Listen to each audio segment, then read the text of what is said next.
Asia কাপে বাংলাদেশের ভালো করার সম্ভাবনা দেখছেন তাসকিন। লম্বা সময়ের অনুশীলনই জুগিয়েছে আত্মবিশ্বাস, বললেন স্পিড স্টার। বিসিবিকে ধন্যবাদ।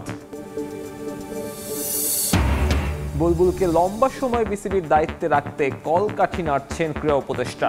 অভিযোগ আমিনুল হকের নির্বাচন থেকে সরে দাঁড়ানোর হুমকি ভিত্তিহীন। নির্বাচনকে কেন্দ্র করে প্রত্যেকটি প্রার্থীরাই কিছু সিম্প্যাথি গ্রো করার চেষ্টা করছে। দেশি কোচদের বিশেষজ্ঞ করার পদক্ষেপ হাতে নিয়েছে বিসিবি, জানালেন আমিনুল ইসলাম বুলবুল। বিশেষ কর্মশালার দায়িত্বে থাকবেন সভাপতি নিজেই। ফিফা প্রীতি ম্যাচে কাল নেপালের মুখোমুখি হবে বাংলাদেশ। প্রতিপক্ষ শক্তিশালী হলেও ইতিবাচক ফলাফলের প্রত্যাশা। অনূর্ধ্ব 23-এ লাল সবুজের প্রতিপক্ষ ইয়েমেন।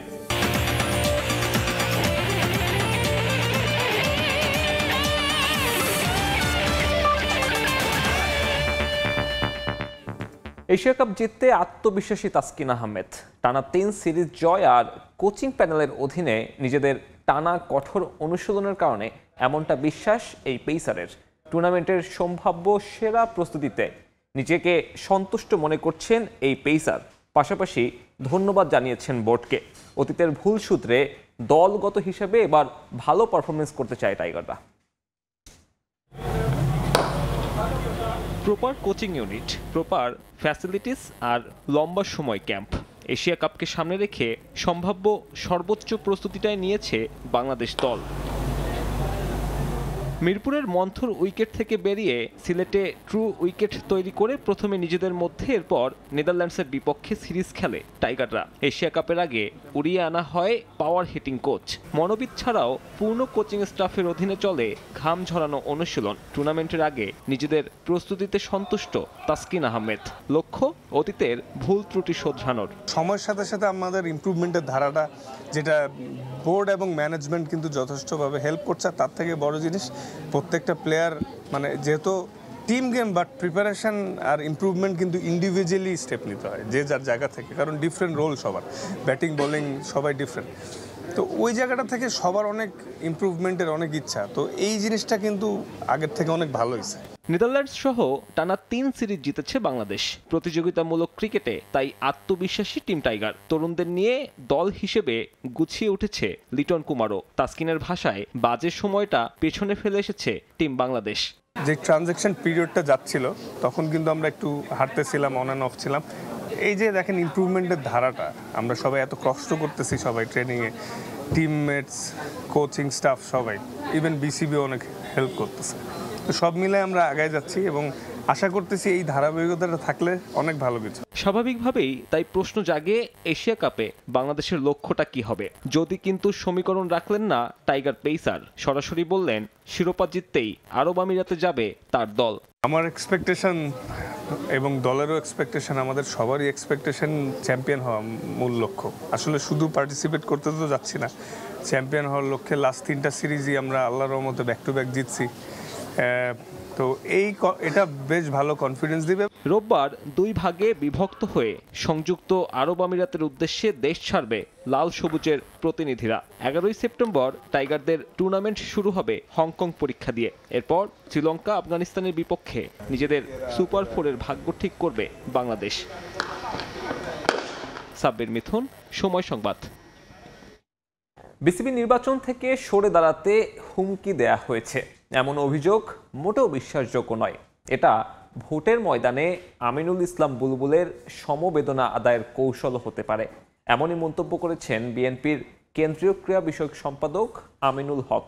ফুটবল দলের সাবেক অধিনায়ক আরও বলেন, বুলবুলকে দীর্ঘমেয়াদে বিসিবির চেয়ারে বসাতে পেছন থেকে কলকাঠি নাড়ছেন যুব ক্রীড়া উপদেষ্টা আসিফ মাহমুদ সজীব ভুঁইয়া। এদিকে তামিম ইকবালের প্রার্থিতা সম্পর্কে আলী আসগার লবির বক্তব্যকে উড়িয়ে দিয়েছেন তিনি। তামিম ইকবাল থেকে শুরু করে আমার সাথে বুলবুল ভাইয়েরও কথা হয়েছে। হ্যাঁ, তিনি আমাকে বলেছেন যে আমি ক্রিকেট বোর্ডের নির্বাচন করতে চাই। আমি তাকে সাধুবাদ জানিয়েছি। ক্রিকেট বোর্ডের ভোটের দিন যত ঘনিয়ে আসছে যোগ হচ্ছে নতুন মাত্রা। নির্বাচন থেকে সরে যেতে হুমকি দেয়া হয়েছে জানিয়ে স্বরাষ্ট্র মন্ত্রণালয়ের কাছে নিরাপত্তা চেয়ে চিঠি দিয়েছেন বিসিবির বর্তমান সভাপতি আমিনুল ইসলাম বুলবুল। যদিও এ দাবিকে ভোটের মাঠের কৌশল বলে উড়িয়ে দিচ্ছেন আমিনুল হক। আমি জানি না যে বুলবুল ভাইয়ের সাথে এই কাজটি কে করেছে বা কারা করেছে বা কেন করেছে, বাট আদৌ এটা করেছে কিনা সেটি নিয়েও আমার কাছে আসলে সন্দেহ মনে হচ্ছে। কারণ সামনে নির্বাচনকে কেন্দ্র করে প্রত্যেকটি প্রার্থীরাই তাদের নিজস্ব চিন্তাধারা নিয়ে কিছু সিম্পেথি গ্রো করার চেষ্টা করছে। এই মুহূর্তে দেশের ক্রীড়া ক্ষেত্রে বিগ ফ্যাক্টর আমিনুল হক। বিএনপির কেন্দ্রীয় ক্রীড়া বিষয়ক সম্পাদক ও দলটির ঢাকা মহানগর উত্তরের আহ্বায়ক বিসিবি নির্বাচনের সমীকরণেও হতে পারেন প্রভাবক। বোর্ডের সাবেক সভাপতি আলী আসগার লবির তামিম ইকবাল ইস্যুতে বক্তব্য নিয়ে জানতে চাওয়া হয় তার কাছে। বিএনপি সমর্থিত প্রার্থী হিসেবে বিসিবি নির্বাচনে অংশ নেবেন তামিম। আলী আসগার এমনটা জানালেও আমিনুল বলছেন ভিন্ন কথা। বিএনপির নাম ব্যবহার করে যে বিষয়টি আমাদের লবি ভাই বলেছেন, এটি আমি আসলে তার সাথে সহমত পোষণ করছি না। তিনি কিভাবে এই কথাটি বললেন, উনি এক সময় ক্রিকেট বোর্ডের প্রেসিডেন্ট ছিলেন, দায়িত্বশীল জায়গায় ছিলেন, হয়তোবা ভুল ক্রমে বলে ফেলেছেন। আমার কাছে মনে হয় যেহেতু আমরা সরকারে নাই, আমরা সরাসরি কোনো কিছুতে হস্তক্ষেপ করতে চাই না। লবির বক্তব্যের পর ক্রিকেট পাড়ায় রব উঠেছে। তামিম বিএনপি সমর্থিত আর বুলবুল অন্তর্বর্তী সরকারের সমর্থন পুষ্ট। তামিমের বিষয়টি অস্বীকার করলেও তামিমের সম্ভাব্য প্রতিপক্ষকে কড়া কথা শোনাতে ছাড়েননি আমিনুল। ক্রীড়া উপদেষ্টার সরাসরি যে হস্তক্ষেপ, এটা আমি তার কাছে আহ্বান করব যে আপনি এই হস্তক্ষেপ বন্ধ করেন। আমি শুনেছি যে তিনি বুলবুল ভাইকে প্রেসিডেন্ট করার জন্য একদম উঠে পড়ে লেগেছেন এবং এইটা করার জন্য যা যা করণীয় আছে তিনি করছেন। তার অফিসে, তার বাসায় আমাদের ক্রিকেট বোর্ডের অনেককে বর্তমান যারা আছেন তাদেরকে ডাকছেন, যারা বিগত সময় ছিলেন, যারা ভবিষ্যতে আসতে চান, অনেককেই তিনি নিয়ে তার মতো করে সাজানোর চেষ্টা করছে। এসবের মাঝে নতুন গুঞ্জন, ফারুক আহমেদের সঙ্গে নাকি দেখা করেছেন যুব ও ক্রীড়া উপদেষ্টা। অক্টোবরে ভোটের আগে আরও কত যে নাটক বাকি আছে কে জানে। মাকসুম আলম খান, সময় সংবাদ, ঢাকা। দেশি কোচদের ব্যাটিং স্পেশালিস্ট বানানোর পদক্ষেপ হাতে নিচ্ছে বিসিবি। বিশ্বসেরা দুই কোচ অ্যালেক্স রস ও মার্ক রেনশোর সঙ্গে এই স্কোর রানস কর্মশালার দায়িত্ব পালন করবেন বিসিবি সভাপতি নিজেও। এছাড়া 15 তারিখ থেকে দেশে প্রথমবারের মতো শুরু হবে লেভেল 3 কোচিং কোর্স। এসব শেষে জেলা ও বিভাগীয় কোচদের মান উন্নয়নে আবারও লেভেল 1 ও লেভেল 2 কোচিং কোর্স করানো হবে বলে জানান সভাপতি আমিনুল ইসলাম বুলবুল। সিলেট থেকে পেরে নওশাদ আহমেদ চৌধুরীর ক্যামেরায় তামিম হোসেন জানাচ্ছেন বিস্তারিত। ব্যাটিং, বোলিং, ফিল্ডিং কিংবা স্ট্রেংথ ট্রেনিং, দেশের ক্রিকেটে এসব নিয়ে কাজ করছেন অনেক কোচ। তবে প্রশ্ন, নির্দিষ্ট এসব সেক্টরে বিশেষজ্ঞ হতে পেরেছেন কজন? সেখানেই নজর বিসিবি বস আমিনুল ইসলাম বুলবুলের। দেশেই তৈরি করতে চান বিশ্বমানের কোচ, যার প্রথম ধাপ হিসেবে বিশ্বসেরা দুই কোচ দিয়ে স্কোর রানস নামে করতে যাচ্ছেন ব্যাটিং কর্মশালা। কোচদের স্পেশালিস্ট বানাতে সেখানে দায়িত্ব পালন করবেন বুলবুল নিজেও। বাংলাদেশের কিন্তু অনেক কোচ আছে এখানে, কিন্তু কেউ কিছু বলতে পারবেন না যে আমি specialise batting coach, fielding coach. আমাদের এই কোচগুলোকে হায়ার করে আনতে হয়। 18 থেকে 20 জন সেরা, যারা শুধু ব্যাটিং নিয়ে কাজ করে, তাদেরকে নিয়ে আমরা একটা প্রশিক্ষণ করছি, সেটার নাম দিয়েছি স্কোরিং রানস। সেখানে বিশ্বসেরা কোচ অ্যাশলি রস আসছেন, মার্ক রেনশো আসছেন, আমি নিজেও একজন প্রেজেন্টার থাকবো সেখানে। পরবর্তীতে ফাস্ট বোলিংয়ের কাজ করবো, স্পিন বোলিং, উইকেট কিপিং এবং ফিল্ডিং। তো সব জায়গায় এবং strength and conditioning. Specialist coach যখন হয়ে যাবে, তখন সেই কোচগুলো বিভিন্ন জেলাতে বলেন, বিভিন্ন বিভাগে বলেন, ভবিষ্যতে যেন আমরা বিদেশের দিকে না তাকিয়ে দেশে স্পেশালিস্ট কোচ তৈরি করতে পারে, তার প্রথম পদক্ষেপ হচ্ছে এটা। এখানেই শেষ নয়, দীর্ঘ অপেক্ষা শেষে দেশের সেরা কোচদের নিয়ে 15 সেপ্টেম্বর থেকে শুরু হবে লেভেল 3 কোচিং কোর্স। বুলবুলের আশা, এতে বাড়বে এলিট কোচের সংখ্যা। আর এলিট কোচ বাড়া মানে দেশের ক্রিকেটটা আরও এক ধাপ এগিয়ে যাওয়া। 15 তারিখ থেকে বাংলাদেশের হিস্ট্রিতে প্রথম আমরা লেভেল 3 কোচিং কোর্স করতে যাচ্ছি। সেখানে প্রায় 22 থেকে 24 জন স্বনামধন্য কোচ যারা এটা অংশগ্রহণ করবে। এবং এই লেভেল 3 কোচিং কোর্সটা যখন হয়ে যাবে, তখন আমাদের দেশে এলিট কোচের সংখ্যা বেড়ে যাবে। সেখানে এই এলিট কোচের সংখ্যা বেড়ে যাওয়া মানেই হচ্ছে দেশের ক্রিকেটের ওভারঅল স্ট্যান্ডার্ডটা উপরের দিকে যাওয়া। বুলবুলের নজর বিভাগ, জেলা, উপজেলা পর্যায়ের কোচদের দিকেও। এদের হাতেই উঠে আসে তরুণ প্রতিভা। তবে মাঝে মাঝে তাদের বিরুদ্ধেও ওঠে পক্ষপাতের অভিযোগ। অনেকের যোগ্যতা নিয়েও আছে প্রশ্ন। বুলবুলের পরবর্তী পদক্ষেপ আবারও তাদের করতে হবে লেভেল 1 ও লেভেল 2 কোচিং কোর্স।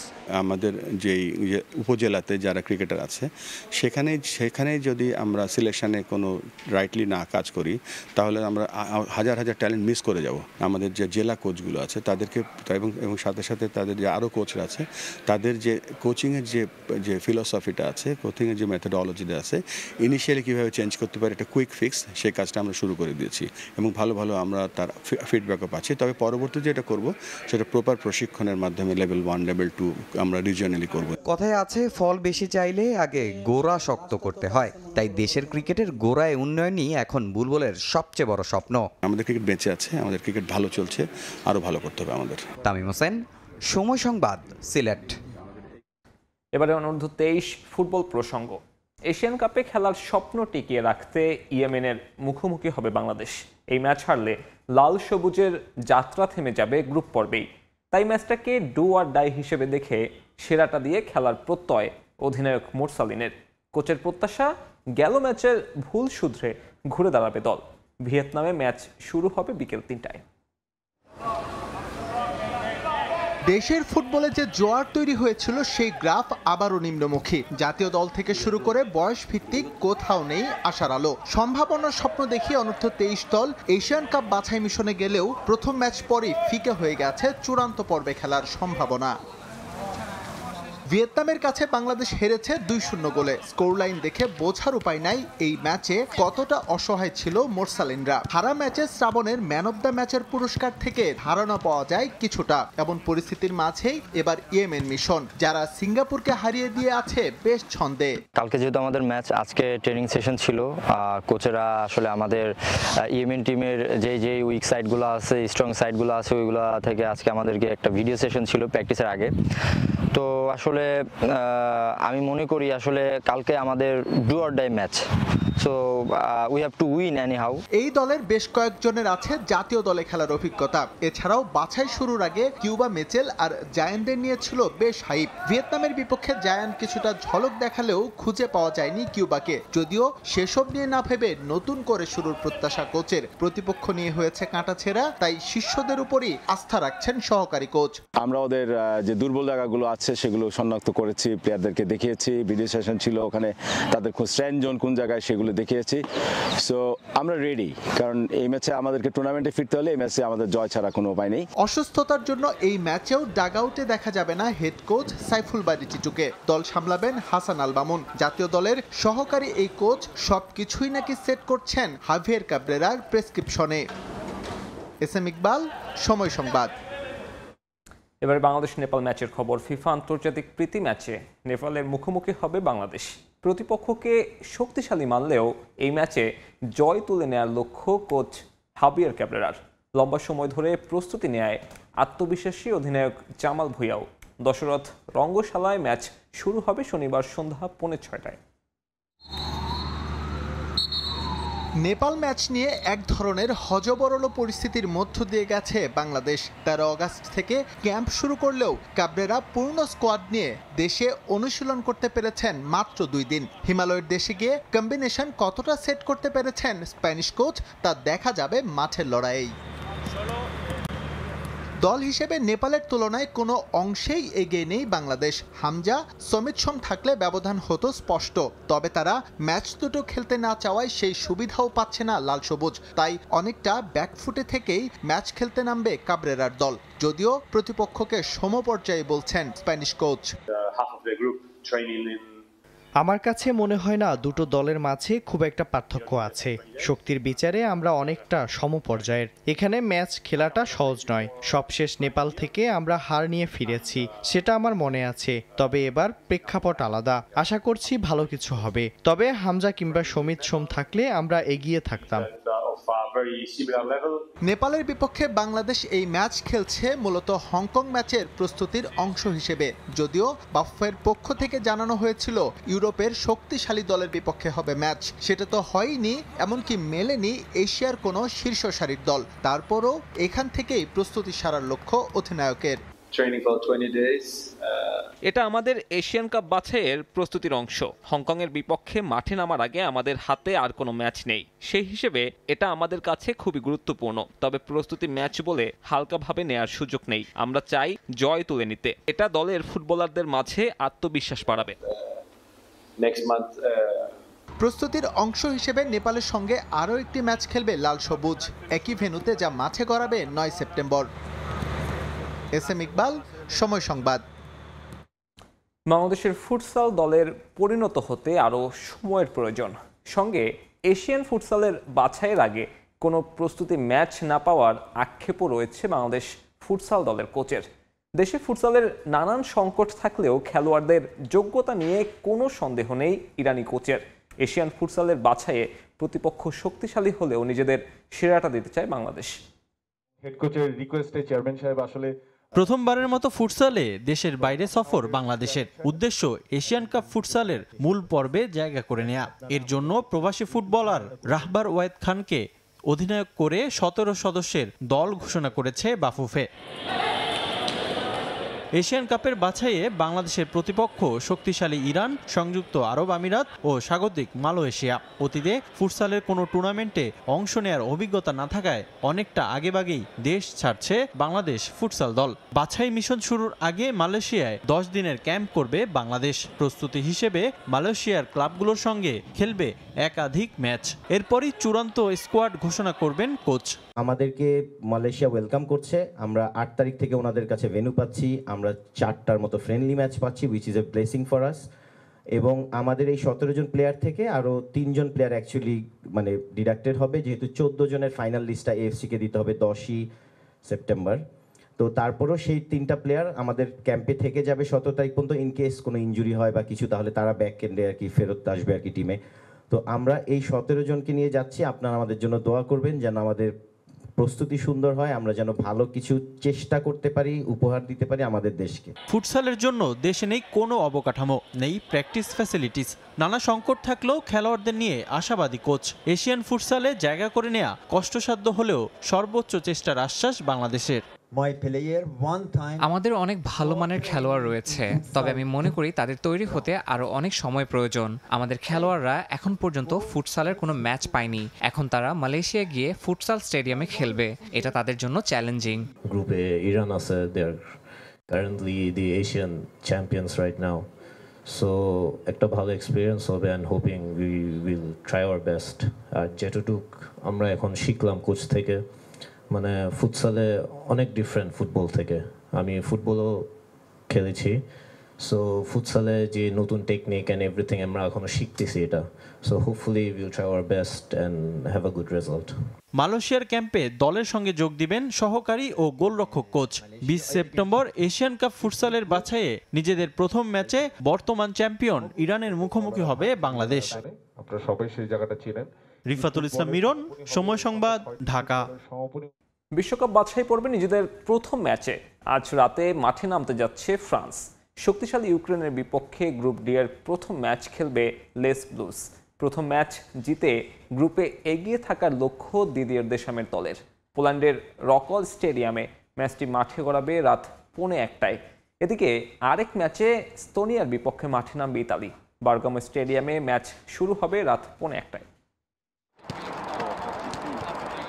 2026 বিশ্বকাপে খেলার যোগ্যতা অর্জনের লড়াই চলছে। লাতিন আমেরিকা অঞ্চলের বাছাই পর্বের লড়াই প্রায় শেষ হলেও ইউরোপ অঞ্চলে কেবলই শুরু। বিশ্বকাপের বাছাই পর্বের জন্য মুখিয়ে আছে দলগুলো। মাঠে নামতে শুরু করেছে ইউরোপ অঞ্চলের জায়ান্টরা। বিশ্বকাপ বাছাই পর্বে নিজেদের প্রথম ম্যাচে মাঠে নামতে যাচ্ছে দুইবারের বিশ্ব চ্যাম্পিয়ন ফ্রান্স। গুরুত্বপূর্ণ এই ম্যাচের আগে দল ঘোষণা করেছেন কোচ দিদিয়ের দেশাম। তার ঘোষিত সেই স্কোয়াডে আছেন দুই রিয়াল মাদ্রিদ তারকা কিলিয়ান এমবাপ্পে ও চুয়ামিনি। জুলস কুন্দে, কন্দের নিয়ে তারুণ্য নির্ভর একটা দল ফ্রান্সের, যে দল নিয়ে দারুণ আত্মবিশ্বাসী লাস ব্লুজ। বিশ্বকাপ বাছাই পর্বের এই ম্যাচে মাঠে নামার আগে কোচের জন্য স্বস্তির বিষয় ইনজুরিবিহীন একটা দল। ইউক্রেনের বিপক্ষে মাঠে নামার আগে সম্ভাব্য 4-2-3-1 ফরমেশনের স্কোয়াড সাজানোর পরিকল্পনা বিশ্ব চ্যাম্পিয়নদের। তবে এই ম্যাচের আগে ব্যস্ত সূচিতে বিশ্রাম নেয়ার সুযোগ না পাওয়া নিয়ে উদ্বেগ প্রকাশ করেছেন কিলিয়ান এমবাপ্পে। আমরা খুব বেশি ম্যাচ খেলি না, তবে আমাদের সবচেয়ে বড় সমস্যা আমরা বিশ্রাম নিতে সময় পাই না। আমাদের বিশ্রামটা খুব প্রয়োজন, শরীরকে পুনরুজ্জীবিত করার মতো সময় পাচ্ছি না। এ ধরনের ম্যাচের আগে নিজেদের চার্জ আপ করা খুব গুরুত্বপূর্ণ।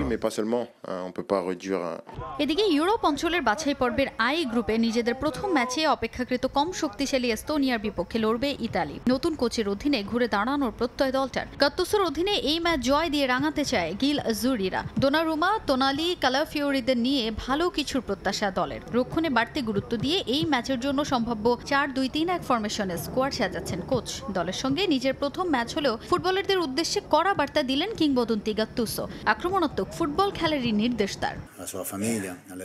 আমি স্প্রিং এর মতো টানটান অনুভব করছি। দায়িত্বটা অনেক বড়, কারণ এই জার্সিটা আমিও গায়ে তুলেছি। খেলোয়াড়রা একতাবদ্ধ হলে সব সহজ। আমরা বিনয়ী থাকবো, তবে মাঠের ফুটবলটাই আমাদের আগ্রাসী হতে হবে। লড়াইয়ের স্পিরিট থাকতে হবে, যেটা আমাদের ফুটবলারদের আছে। এস্তোনিয়ার সঙ্গে র্যাঙ্কিংয়ে বড় ব্যবধান হলেও তাদের সমীহ করছে ইতালি। তাজিন খন্দকার, সময় সংবাদ। আবারও স্বাগত খেলার সময়। কোচ কিংবা ধারাভাষ্যকর নয়, আবারও মাঠের ক্রিকেটে ফিরছেন নিউজিল্যান্ডের সাবেক তারকা রস টেইলর। তবে কিউইদের হয়ে নয়, অবসর ভেঙে প্রায় 2.5 বছর পর ব্যাট হাতে নামবেন মায়ের দেশ সামোয়ার হয়ে। মায়ের দেশকে প্রতিনিধিত্ব করার সুযোগ পেয়ে উচ্ছ্বসিত টেইলর। আগামী 8 অক্টোবর ওমানে 2026 টি-20 বিশ্বকাপের এশিয়া প্যাসিফিক আঞ্চলিক বাছাইয়ের ম্যাচে দেখা যাবে 41 বছর বয়সী ক্রিকেটারকে। নিউজিল্যান্ডের জার্সি গায়ে প্রায় 1.5 দশকের কেরিয়ার, 450 আন্তর্জাতিক ম্যাচে 18,000-এরও বেশি রান, দেশকে এনে দিয়েছেন বিশ্ব টেস্ট চ্যাম্পিয়নশিপের শিরোপা।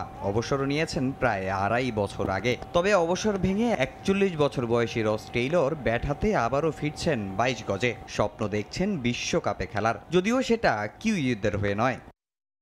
টেইলরের মায়ের জন্ম সামোয়া। সে দলের জার্সি গায়ে 2026 টি-20 বিশ্বকাপের এশিয়া প্যাসিফিক অঞ্চলের বাছাই খেলতে যাচ্ছেন 41 বছর বয়সী এই ক্রিকেটার। মায়ের দেশ সামোয়ার হয়ে খেলাটা তার কাছে অনেক গর্বের। আমি গর্বিত, কারণ এবার আমি সামোয়ার হয়ে মাঠে নামব। এটা শুধু ক্রিকেটে ফেরার বিষয় নয়, বরং আমার ঐতিহ্য, সংস্কৃতি, গ্রাম আর পরিবারকে প্রতিনিধিত্ব করার এক বিশাল সম্মান। 41 বছর বয়সী এই ব্যাটার শেষবার নিউজিল্যান্ডের হয়ে খেলেছিলেন 2022 সালের এপ্রিলে। নিয়ম অনুযায়ী 3 বছরের স্ট্যান্ড অফ পিরিয়ড শেষ হওয়ায় এবার সামোয়ার হয়ে মাঠে নামতে আর কোনো বাধা নেই তার। অবসরের পর কোচিং কিংবা অন্য কোনো ভূমিকায় যুক্ত হওয়ার কথা ভাবলেও আবারও ব্যাট হাতে ফেরার সিদ্ধান্তে বেশ উচ্ছ্বসিত টেইলর। আমি ভেবেছিলাম কোচিং বা অন্য কোনো সেক্টরে যুক্ত হব আর খেলবো না, কিন্তু সুযোগ আসায় মাঠে ফেরার জন্য অনেক আগ্রহী আমি। আশা করি সামোয়ার হয়ে সেরাটা দিতে পারবো এবং আশা দলকে বিশ্বকাপের মঞ্চে তুলতে পারবো। তবে দীর্ঘদিন আন্তর্জাতিক ক্রিকেটের বাইরে থাকায় দ্রুত ফর্মে ফেরাটাই এখন টেইলরের জন্য বড় চ্যালেঞ্জ। আগামী 8 অক্টোবর ওমানে নিজেদের মিশন শুরু করবে সামোয়া। প্রথম রাউন্ডে তাদের প্রতিপক্ষ ওমান ও Papua New Guinea. Tamim Hossain, Somoy Sangbad. শেষ হলো জাতীয় প্যারা টেবিল টেনিস চ্যাম্পিয়নশিপ। পল্টনের শহীদ তাজউদ্দিন আহমেদ ইনডোরে অনুষ্ঠিত হয় ম্যাচগুলো। প্রতিযোগিতায় নারীদের বিভিন্ন ক্যাটাগরিতে ফরিদা আক্তার আসমা, শিল্পী রানীনাথ, বৈশাখী খানম, প্রজ্ঞা পারমিতা এবং ফাহামিয়া চ্যাম্পিয়ন হয়েছেন। অপরদিকে পুরুষ বিভাগে বিভিন্ন ক্যাটাগরিতে চ্যাম্পিয়ন মাহবুব, তাওহিদ ইমাম, ইমরান, রুবেল, মোহাম্মদ আবদুল্লাহ, ইশাদ হোসেন জিসান এবং সৌমিম মণ্ডল। প্রতিযোগিতা শেষে বিজয়ীদের হাতে পুরস্কার তুলে দেন খাদ্য মন্ত্রণালয়ের সচিব ও বাংলাদেশ জাতীয় প্যারা অলিম্পিক কমিটির সভাপতি মোহাম্মদ মাসুদুল হাসান। এছাড়া উপস্থিত ছিলেন বাংলাদেশ টেবিল টেনিস ফেডারেশনের সাধারণ সম্পাদক ক্যাপ্টেন মাকসুদ আহমেদ সনেট এবং জাতীয় প্যারা অলিম্পিক কমিটির সাধারণ সম্পাদক মারুফ আহমেদ মৃদুল।